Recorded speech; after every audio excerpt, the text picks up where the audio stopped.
Student मैं शंकर कुमार, स्वागत आप सभी का जादूगर मैथ में। ये मैट्रिक का कंपार्टमेंटल वाले का जो है इम्पोर्टेंट ऑब्जेक्टिव है जो कि कंप्लीट करना बहुत ही जरूरी है। कंपार्टमेंटल का जो भी छात्र छात्रा एग्जाम देना चाहते हैं तो जो भी छात्र छात्रा इस वीडियो को क्लिक किए हैं, इस वीडियो को कंप्लीट करके आप लोग देखना। रेगुलर आप लोगों का जो है कंपार्टमेंटल का मैथ का ऑब्जेक्टिव और सब्जेक्टिव लेकर के हम आ रहे हैं। तो यहाँ पे सबसे पहला ऑब्जेक्टिव जो यहाँ पे दिया गया, यदि किसी घनाभ की लंबाई L और जो चौड़ाई B तथा ऊंचाई H हो तो घनाभ का आयतन क्या होगा।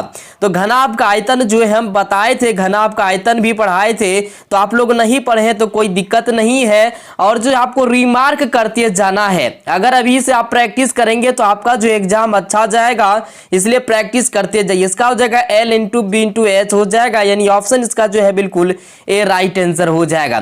तो ये आप लोग याद रखना, ये ऑब्जेक्टिव जो है बहुत ही इंपॉर्टेंट ऑब्जेक्टिव होने वाला है। इसके बाद यहाँ पे है 10 डिग्री 15 डिग्री इंटू 75 डिग्री 10 जो है यहाँ पे 80 डिग्री बराबर वाट दिया है। तो इसका जब हम ज्ञात करेंगे मेरे डियर साथियों, इसका सॉल्व करके देख लेते कितना आंसर आता है। तो बिल्कुल हो जाएगा एक आंसर हो जाएगा। कितना हो जाएगा? एक आंसर हो जाएगा इसका।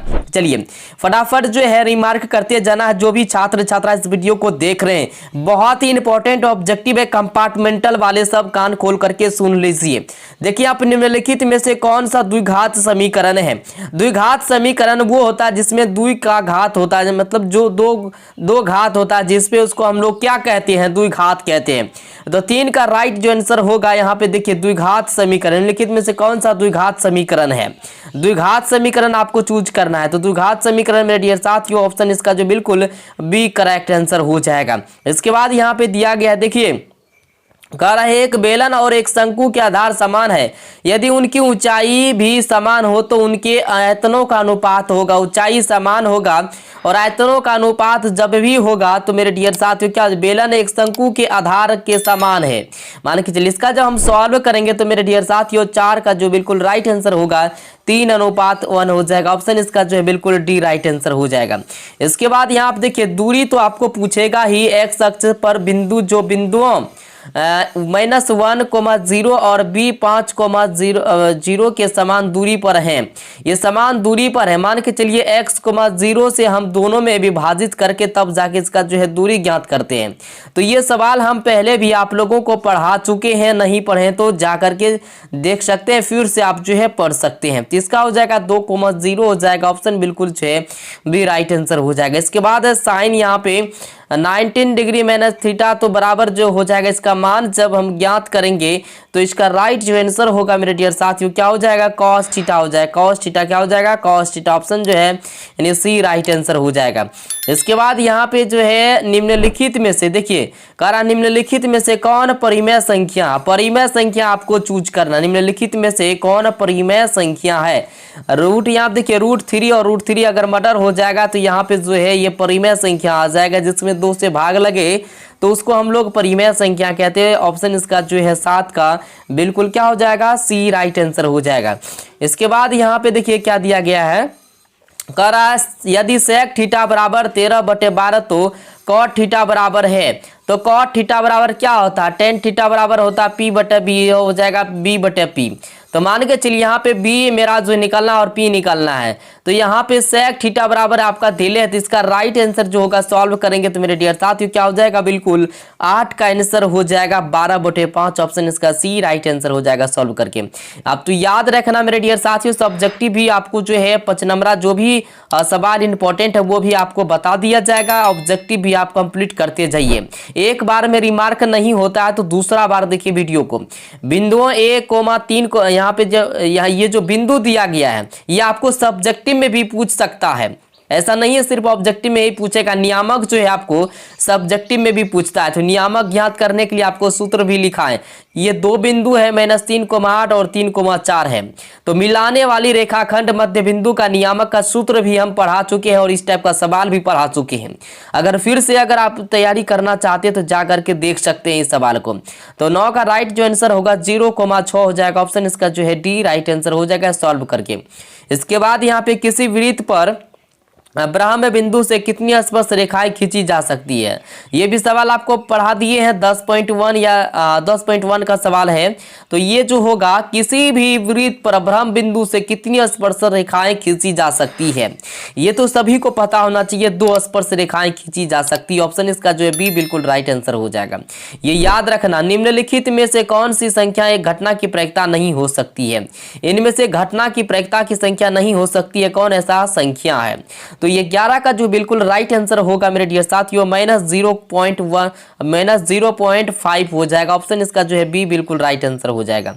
इसके बाद यहाँ पे दिया गया देखिए सबसे छोटी भाज्य संख्या और छोटी अभाज्य संख्या का मौसक कितना होगा। मान के चलिए सबसे छोटी भाज्य संख्या, मान के चलिए सबसे छोटी भाज्य संख्या है और सबसे मतलब जो है और छोटी अभाज्य संख्या है, तो इनमें से क्या हो जाएगा। तो इसका जब हम सॉल्व करते हैं मेरे डियर साथियों तो हो जाएगा 2 हो जाएगा। क्या हो जाएगा 2। ऑप्शन इसका जो है बी बिल्कुल राइट आंसर हो जाएगा। या आप लोग जो है इसको कंप्लीट कर लीजिए जितना जल्दी हो सके, समय बहुत कम है इसलिए फास्ट थोड़ा सा ऑब्जेक्टिव करवाना आपको, ताकि आप जो है जो भी 10 नंबर से 5 नंबर से फेल हुए हैं उसका जो है रिजल्ट आ जाए, ठीक है, ताकि आपका 1 साल बर्बाद ना हो। तो कंपार्टमेंटल वाले सब जो है जितने भी स्टूडेंट हैं आसानी से इस ऑब्जेक्टिव को आप कंप्लीट कर सकते हैं। यहाँ पे दिया गया एक धातु का घन जिसकी भुजा 1 सेंटीमीटर है तो को खींचकर 4 mm व्यास एक बनाया गया है तार की लंबाई है। इसका जब सॉल्व करेंगे, एक धातु का घन जिसकी भुजा 1 सेंटीमीटर है और 4 mm व्यास का एक तार बनाया गया, तार की लंबाई ज्ञात करना है। इसका जब हम सॉल्व करेंगे मेरे डियर साथियों 13 का तो हो जाएगा इसका राइट आंसर हो जाएगा 25/π सेंटीमीटर हो जाएगा। ऑप्शन इसका जो है बिल्कुल बी राइट आंसर हो जाएगा।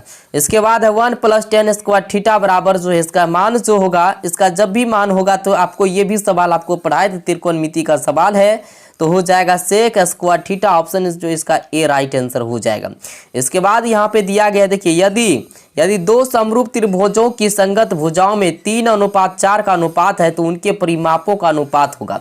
देखिए भुजाओं में 3:4 का अनुपात है, त्रिभुज की संगत समरूप जिसको हम लोग कहते हैं, संगत और समरूप। तो आपको ये भी सवाल हम पढ़ाए हैं, नहीं पढ़े तो कोई दिक्कत नहीं है। इसका जब भी सॉल्व करेंगे तो इसका राइट जो आंसर होगा आपका 3 × 9 हो जाता है। 3 का स्क्वायर कीजिए सीधा कितना होगा 3 × 9 और 4 का स्क्वायर कीजिए तो 16 हो जाएगा। इसलिए जो है 9:16 इसका राइट आंसर जो हो जाएगा सी आंसर हो जाएगा। इसके बाद यहाँ पे देखिए चर वाला सवाल आ गया। 2 चर x y रेखिक समीकरण x और bx + c = 0 कितने अधिकतम हल संभव है। ये जो है कितने हल अधिकतम संभव है। जब भी इसका हल करेंगे मेरे डियर साथियों तो इसका जब भी हल होगा तो वो अनगिनत हल होगा। क्या हो जाएगा अनगिनत हल। याद रखना समांतर श्रेणी 1, 4, 7, 10 का कौन सा पद 88 है। ये कौन सा पद 88 ये तो बताए थे, ये भी सवाल आपको पढ़ाए हैं। जा करके एपी चैप्टर जो है प्लेलिस्ट बनाया हुआ, आप जा करके आसानी से सीख सकते हैं। तो इसका जब भी सॉल्व करेंगे 17 नंबर का जो राइट आंसर होगा मेरे डियर साथियों इसका हो जाएगा 30। कितना हो जाएगा 30। ये उदाहरण का सवाल है जो कि आपके मैथमेटिक्स में है। इसके बाद यहाँ पे है बिंदु -3, -5 जो है किस पाद में स्थित है। तो पाद आपको बताए थे प्रथम पाद, द्वितीय पाद, तीसरा पाद, चतुर्थ पाद, इस टाइप से हम आपको बताए थे पाद। तो पाद जो है आपको कम से कम 3 को पूछेगा ऑब्जेक्टिव में कंपार्टमेंटल वाले सब, तो ध्यान दीजिएगा। इसका जब भी पाद होगा माइनस वाला जब आए तो आपको क्या करना है सीधा आंख बंद करके जो है तृतीय पाद में लगा देना है। किस में लगाना है तृतीय पाद में आंख बंद करके, ठीक है। इसके बाद यहाँ पे जो है देखिए 2 cos स्क्वायर 60 डिग्री का मान होगा। मान के चलिए 2 है इंटू है यहाँ पे क्या इंटू 60 डिग्री। cos 60 डिग्री का मान क्या होता है ये आपको लिखना है। तो cos 60 डिग्री का इसका जब भी हम सॉल्व करेंगे मेरे डियर साथियों कर लेते हैं सॉल्व cos 60 डिग्री। तो इसका राइट जो आंसर होगा 1/2। चलिए इसका राइट आंसर हो जाएगा 1/, ऑप्शन जो है इसका डी राइट आंसर हो जाएगा 1/2 आंसर हो जाएगा। कितना हो जाएगा 1/2 इसका आंसर हो जाएगा। चलिए इसके बाद यहाँ पे दिया गया है निम्न में से किस द्विघात बहुपद के शून्यकों का योग फल 3 तथा गुणनफल -10 है। तो इसका जो है द्विघात बहुपद के शून्यक है निम्न में से किस द्विघात बहुपद के शून्यकों का योग है? इनमें से किसका योग है? कौन ऐसा संख्या है इनमें से जो कि हम सॉल्व किए हैं 3 और -10 आया है, वो संख्या आपका कौन है? तो सीधा इसका सॉल्व करेंगे। ये सवाल जो है 4.2 का ही है ना, 4.1 का सवाल है, मैथ में आपका दिया है।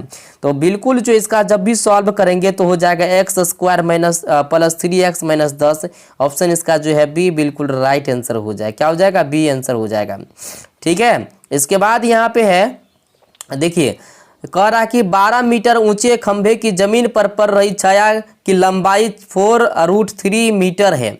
तो सूर्य का उन्नयन कोण, मान के चलिए कोई भी व्यक्ति है और सूर्य का उन्नयन कोण यहाँ पे 12 मीटर ऊंचे खंभे की जमीन पर पड़ रही छाया की लंबाई, मान के चलिए एक खंभा गड़ा हुआ है और जब भी छाई पड़ेगा तो इस टाइप से छाई पड़ेगा, तो ये जो है इसका लंबाई जो है 4√3 मीटर है। तो इसका सॉल्व करेंगे, किस नंबर का बिल्कुल राइट जो आंसर होगा मेरे डियर साथियों 60 डिग्री हो जाएगा। ऑप्शन इसका ए राइट आंसर हो जाएगा।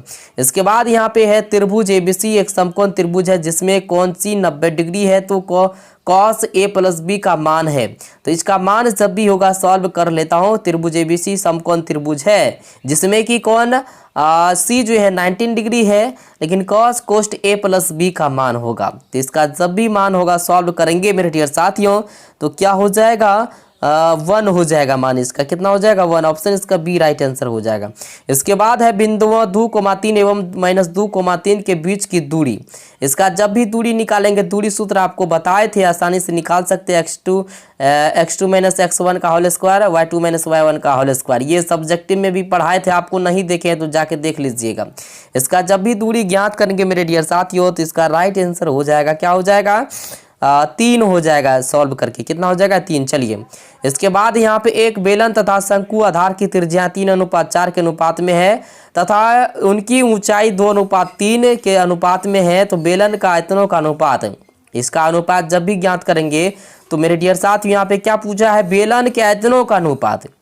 तो इसका राइट जो आंसर होगा 24 का मेरे डियर साथियों क्या हो जाएगा? 9 3 तिया 9 होता है, 3 का वर्ग कर दीजिए, कितना होगा?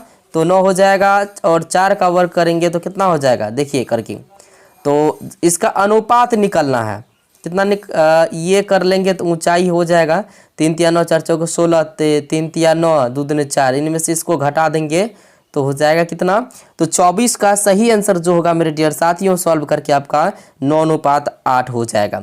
इसके बाद आपके स्क्रीन पे यदि 3,4 5 यहाँ पे जो है 17 तथा x का माध्य 6 है तो x का मान निकालना है। तो इनका जो है x का मान निकालना है तो हम सॉल्व कर लेते हैं। चलिए 3 4 5 17 तथा x का मान जो है 6 है। तो इन दोनों को जोड़ने पे 2 4 अंक है। तो इसका बिल्कुल राइट जो आंसर होगा 25 का मेरे डियर साथियों सॉल्व करके तो हो जाएगा 1 हो जाएगा आंसर। कितना हो जाएगा? 1। ऑप्शन इसका जो है ए राइट आंसर हो जाएगा। और इतना ऑब्जेक्टिव जो हम बताएं मेरे डियर साथियों 25 ऑब्जेक्टिव आपको दिए हैं। ये 25 ऑब्जेक्टिव जो है मेरे डियर साथियों कंपार्टमेंटल के लिए बहुत ही इंपॉर्टेंट है, इसलिए आप लोग कंप्लीट कर लेना।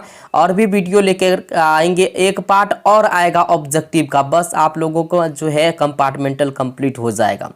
तो मिलते हैं अगले वीडियो में। थैंक यू, धन्यवाद।